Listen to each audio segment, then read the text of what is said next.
You can easily use Google Translate within a spreadsheet.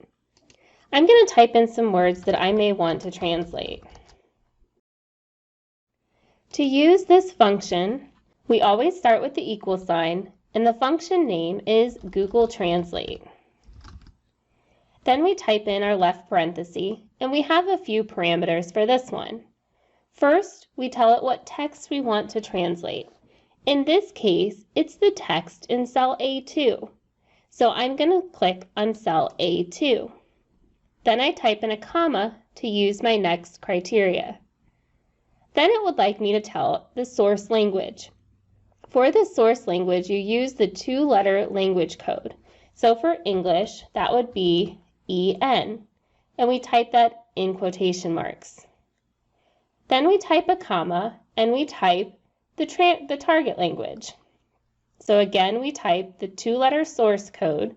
So for this one, we'll translate to Spanish, so I'll use ES, and then I press enter, and it will translate that for me.